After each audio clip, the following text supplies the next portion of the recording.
to have been abducted from his home over 9 months ago. This is the 4th child abduction in the past 12 months in the Los Angeles County area.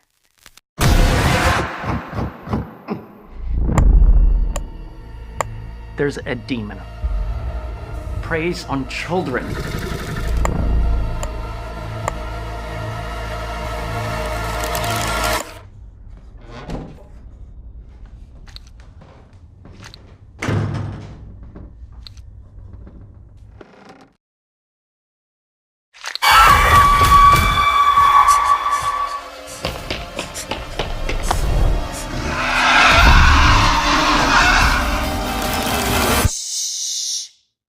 Don't make a sound.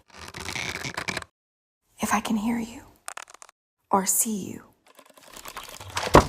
then the monster will come and get you.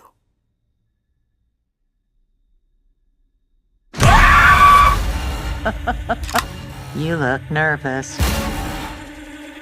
What have I done? I'm so sorry I brought it here. Brought what?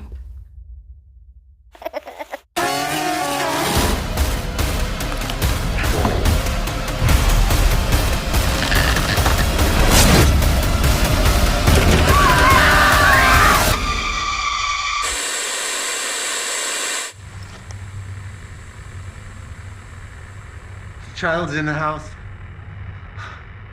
The child.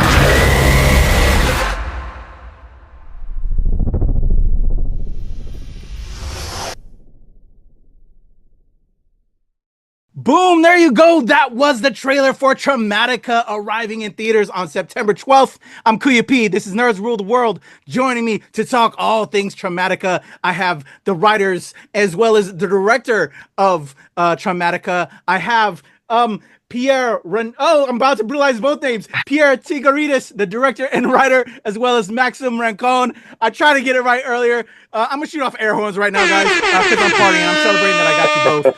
My apologies if I brutalize the names. How are you today? Good, man. Thank you for having us. Thank you, dude. Excited to be here. Definitely. Thank you, guys. I'm a little bit traumatized. I ain't gonna lie. I'm coming off of seeing the film the other day. That took me through so many different emotions. But I have to tell you, it was very entertaining. The visuals were outstanding. So much so that I'm inspired. And I'm really curious how you guys are gonna go from here. I want to dive back and check out Two Witches. Just outstanding job. So with this film dropping on September 12th, where did Traumatika come from? Can we start with when the first kernel hit your head, Pierre, as the both of you, because you both wrote the film, when the idea first came to mind and you started putting pen to pad? Yeah, well, it came right after Two Witches. It came right out of Two Witches, actually. I would say, we wanted to make something, just as crazy as Two Witches, just as nasty, I would say. We wanted to keep the scares and probably take everything up a notch. So we wanted some demons. We basically switched witches with demons right now with this film. Wanted to explore the tropes of horror that we had started with Two Witches, and we started with just a simple idea of a kid being afraid of his mom in a creepy house. That was the DNA of the film, and from that came the trauma idea, and we had an idea of making it with a lot of POV shots to try to be as immersive as possible for the scares. Awesome. How about you, Maxime, to add to those thoughts thrown out from Pierre? Well, we've pretty much what he said. We wanted to make another movie after Two Witches, and our main idea is we wanted to do something with children because they will experience anything that's scary 10 times, maybe 100 times crazier than any grown-up adult.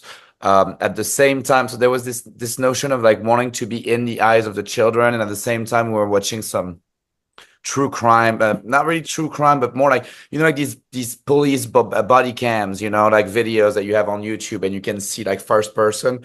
There was a couple of them that really like, marked us because they were like kind of spooky. It's like, you know, the guys are walking into a situation that they don't really know what's gonna be, and you can hear in their voices that they're like, you know, shit, like what is this, you know, like and so these are videos that we exchange with that'd be interesting to have also the perspective of a cop inside of it who, you know, who's a very rational person walking in this horror. And so we're not sure. We thought about doing it with the body cam at some point, but then we're like, no, maybe we just have to be in their eyes sometimes and just switch the perspective. And then we started writing and building the thing. We found a great location for the haunted house, which is an actual burned house in Sun Valley, which was beautiful, like the perfect canvas for this story. And then we started shooting, man. Awesome. All right. So I also want to give a shout out to Rebekah Kennedy, who I feel is like kind of like your third partner. She worked with you on Two Witches and is even more outstanding and gruesome in this. Can you tell me about building out this? So you come up with your story. You have, I'm assuming she came from Two Witches as well. You have her on board, building out this cast to give life to Traumatika. And all of that. And I spoke with Sean Whalen as well about this project, and he gave you guys kudos, and he's a horror legend. So that's some props already right there that you guys got. Can you tell me about building out this cast with Rebekah and everyone? Well, yeah. Well, Rebekah helped us actually build the cast because she's the reason why we have Sean Whalen and Sean O'Brien, because she's friends with both, and she brought them on.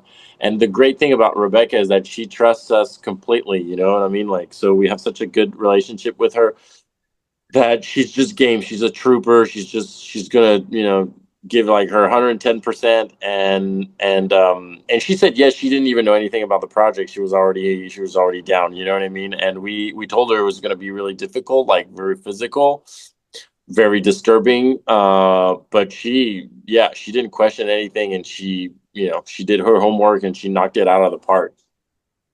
Awesome.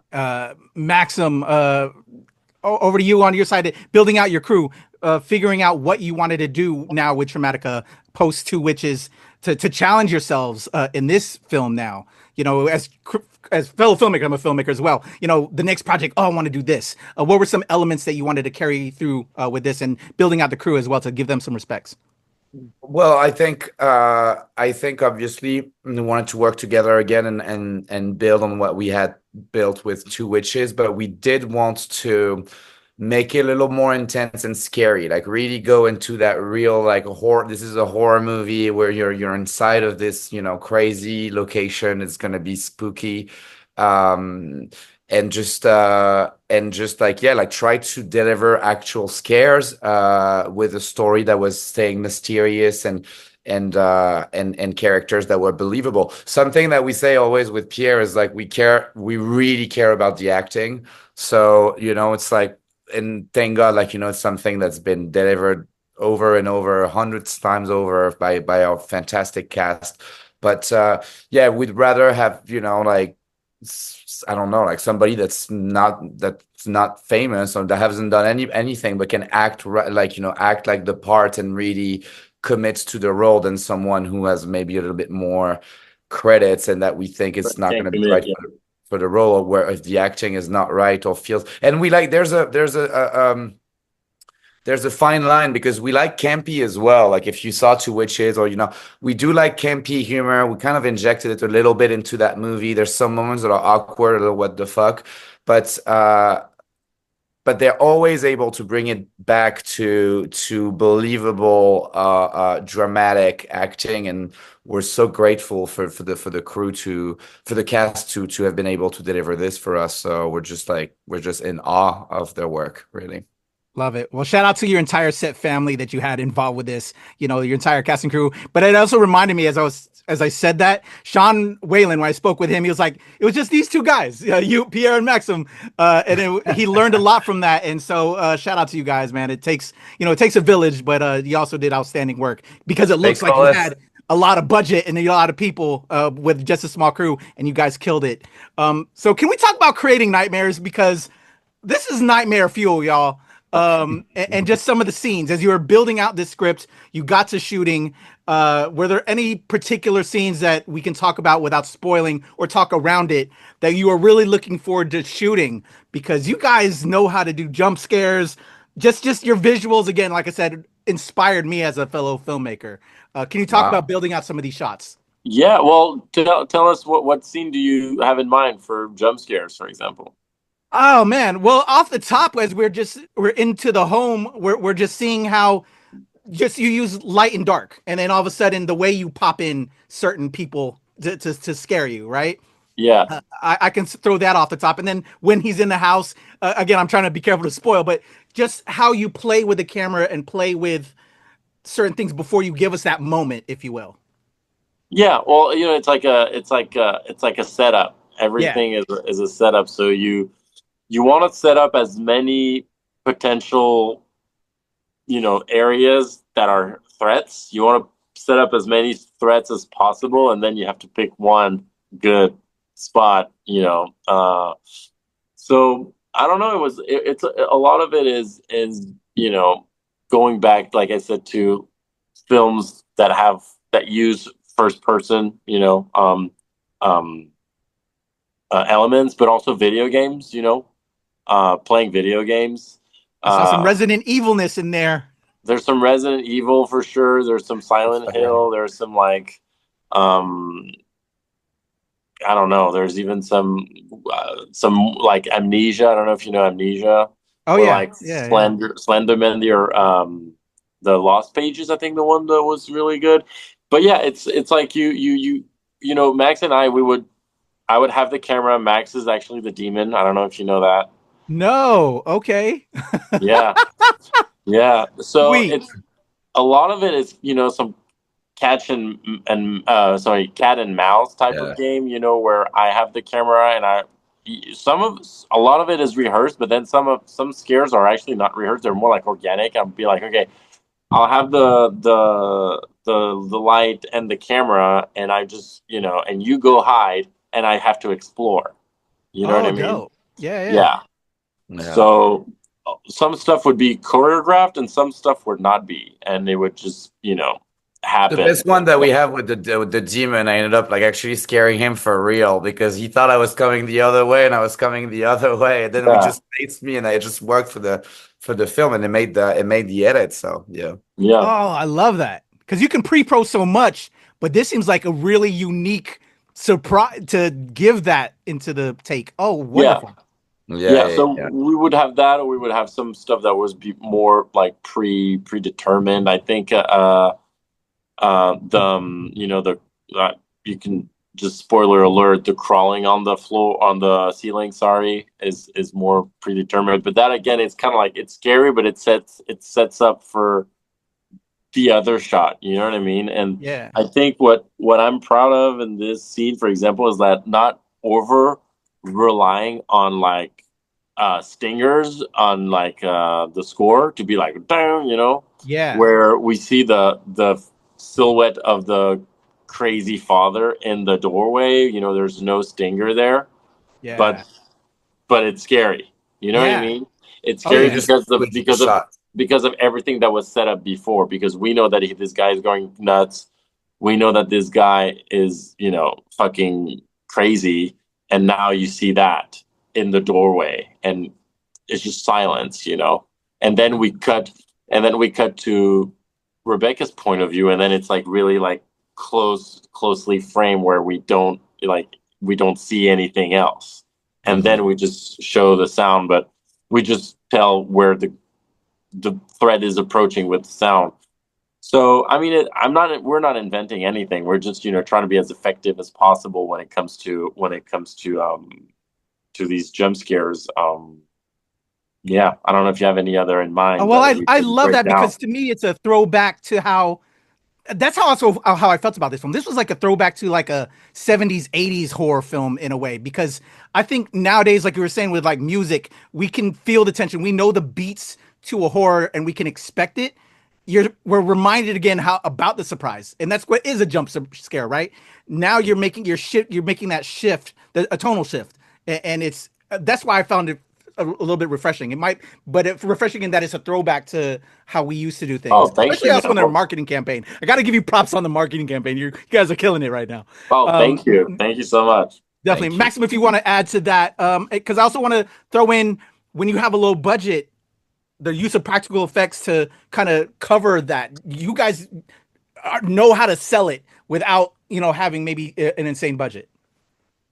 Yeah, I mean, we wish we had more money, like that's definitely something that we'd like, but at some point, and we're horror fans, so we love practical effects, so that's a no-brainer to us. But yeah, like also there's some things can be done in CGs, or even just for like some shots, or like helping here and there on this. We don't even have the money to do that, so like in the end we're really like focusing on what we get in the picture on sets, and what things look like in camera right away. We can't just be like, oh, we're gonna fix this in post or fix that. Like, it's just has to be like that. And I think one of the moments that was also decisive, like for me, one of the things I was craving to see, obviously, because then I'm ending up playing it, was to see how the demon was going to look like on camera, and well, I feel we might have been insecure about it for a minute, and then like it feels like since like we've been showing it a little bit, people really embrace it and like really kind of like enjoy the look of it or whatever. I think it's scary, so like we're stoked and happy with it now. It's just like that's our demon, that's Volpazu, and yeah, like it was all of that practical makeup that KO, our makeup designer, like did. It was like 3 hours, like full makeup sessions to put on the prosthetics, the teeth, like the eyes, everything, and all of the covering of the body. And then it's just about, like Pierre finding the right light, like where I need to position myself to have like just a little bit of the teeth or the eyes like popping out from the corridor of the door frame and everything. And then all of these things like together made it that on screen, like he's pretty believable. So we're really stoked about that. Awesome. If I could just go back to you real quick, Maxime, you're pulling double duty. I've worked both sides of the camera, but when you're dual-hatted on a project like this, it's got to be insane. How are you able to transition so much? We all have to be, like Pierre's producing and directing and DPing at the same time, and like we're producing, like we're all writing, we're all like searching for sometimes we're looking for a shot. It's just not obvious where the shot is at, so we have to try stuff and look at stuff. To the marketing degree as well, we're super hands-on. Like Saban is doing a great job like with all of this, but we've been extremely hands-on and provided a whole lot of like assets and ideas that we wanted to explore to tell the story. And I think that's one of our strengths, is like we're a very small team, but we're kind of like knowledgeable about the whole spectrum of things, and everybody that worked with us on set, when it's if we had sometimes an extra grip because we needed hands, or somebody, anybody that came on set had this kind of understanding. Everybody that works with us is always able to voice their opinion because they know to some degree as much as we do, and they're involved as much as we are, and that's why we're able to pull such I think impressive results from what the project was at the beginning. Word, I like that, guys. You guys are crazy talented, and that shows. Like you said, both sides of the camera, so you're gonna give everything with that work, and that's why I can't wait to see. I need to go back and see Two Witches. I love Traumatica. I can't wait to see where you're going to go from here. You guys are brilliant. You're talented, and can't wait to see what you guys are going to do next. So to close us out, give me one sentence, real quick sentence, what you hope people take away from seeing Traumatica when it arrives in theaters on September 12th. Pierre. Love your energy, man. I hope they take away like a good scary film for 2025. I hope they take away, a film where they can really pick up the references of all the horror films, all of like the past tropes that we use. I hope they can interact with the film in the way we want. We would like them to. And dude, I hope they're in for a good ride for spooky season, dude. I think it's a perfect movie for the release, for like the time of the release, and I hope they have fun. Awesome. How about you, Maxime? Well, like as we were saying with the guys on the previous interview, like if you're a horror fan and you're not going to see this movie in theaters, are you good? You know, are Yeah, you right. good? Is everything okay? That's what if you're horror fans, like it's a movie made by fans for fans, like Two Witches. Like we, made it with the little means that we had to make it happen. We poured everything into it, and we're so happy to see people like catching up with it right now, and this thing like kind of catching like on fire right now. And so we're really, really excited, guys. Go see it in theaters. Support indie filmmakers, and don't shit yourself. Let's go. I love that. Maxime, Pierre, I mean it, man. I talked to a lot of creatives. I'm very inspired. I can't wait to see what you guys are going to do next. Congratulations on this project. Everybody, check out Traumatica when it arrives in theaters on September 12th. Shout out to my man, Maxime and Pierre. I'm KUYA P. Nerds rule the world. All right, guys, I appreciate y'all. Y'all have a... Due to the intense nature of Traumatica, we are not permitted to show the trailer. He's here. 911, what's your emergency? I found a tub full of blood. Please, please, please.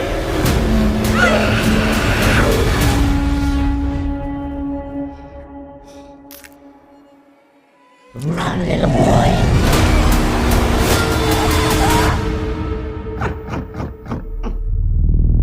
Traumatica.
Nerds rule the world.